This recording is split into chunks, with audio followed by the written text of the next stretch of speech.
This is an Evans Jones video blog. Today I'll be talking about decision making, that's local authority decision making, during the current coronavirus lockdown period. The way in which individual authorities reacted was very much a postcode lottery.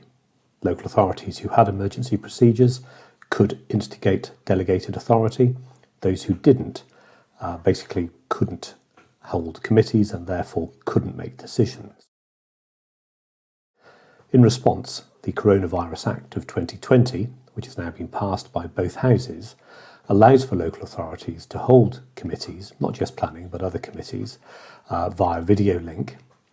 This will enable decisions to be made and is operable until May 2021.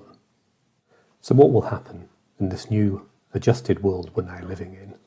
While decisions being delegated to heads of planning or directors of planning should mean that decisions are made on planning grounds only, removing some of the emotion, with decisions I would expect to follow officer recommendation. It would seem perverse if a director of planning reached a decision which was at variance from that of his or her professional officers. So how will decisions be made in practice? Good question.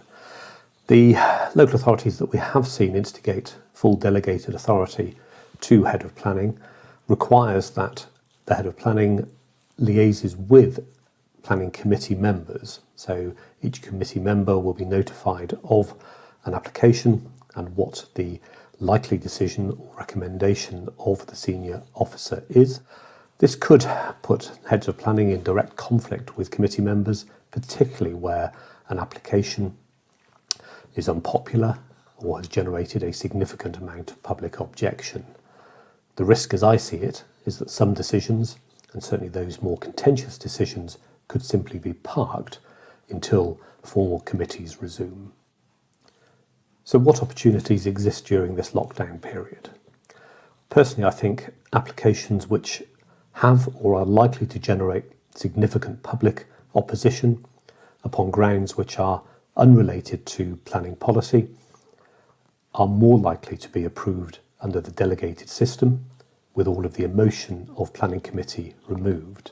And remember, committee members don't have a right of veto in most instances, and whilst they could influence the decision, their comment is not binding upon the decision maker, the head of planning or director of planning. So if you have an application which has been mired by political interference in the past, and you are in a position to resubmit that application, then it may be suggested that this is a good time. I guess the risk is that the decision maker feels uncomfortable making that decision in the face of widespread and large public objection and could thus just defer the decision until the lockdown period ends.